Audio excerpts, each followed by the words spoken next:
अस्सलाम वालेकुम नाज़रीन, मैं हूं इशफाक हुसैन और आप देख रहे हैं total football media. FIFA world cup के सनसनीखेज मैचेस जारी हैं। कई बड़ी टीमों ने अपनी ताकत का भरपूर मुजाहरा किया, जबकि चंद मुकाबलों में हैरानकुन नताइज भी सामने आए। सबसे पहले बात करते हैं जर्मनी की, जिसने अपने पहले मैच में शानदार कारकर्दगी दिखाते हुए 7 गोल स्कोर किए। इस फतह ने वाज़ेह कर दिया कि जर्मन टीम इस बार टाइटल की मजबूत उम्मीदवार है। अर्जेंटीना ने भी अपने रवायती अंदाज में खेल पेश करते हुए 3-0 से कामयाबी हासिल की। टीम का अटैक और मिडफील्ड दोनों मुतवाजन नजर आए और दिफा भी मजबूत दिखाई दिया। इंग्लैंड ने क्रोएशिया के खिलाफ 2-4 से फतह हासिल करके ये साबित किया कि इसके नौजवान खिलाड़ी बेहतरीन फॉर्म में हैं। अगर यही तसलसल बरकरार रहा तो इंग्लिश टीम टूर्नामेंट में काफी आगे जा सकती है। फ्रांस ने सेनेगल को शिकस्त देकर कामयाब आगाज किया, जबकि नॉर्वे ने भी शानदार कारकर्दगी दिखाते हुए इराक को 4-1 से हराया। दूसरी जानब ब्राजील, मराकेश, स्पेन और केप वर्दे,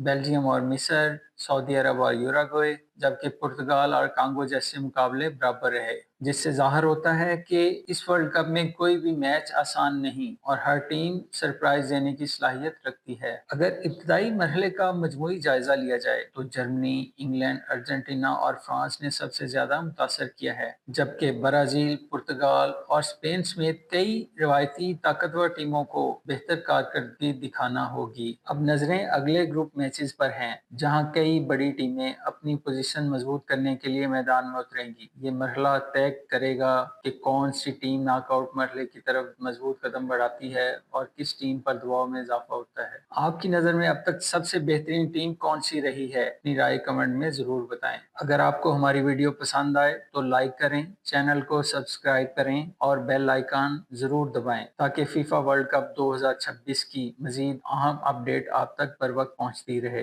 अल्लाह हाफिज।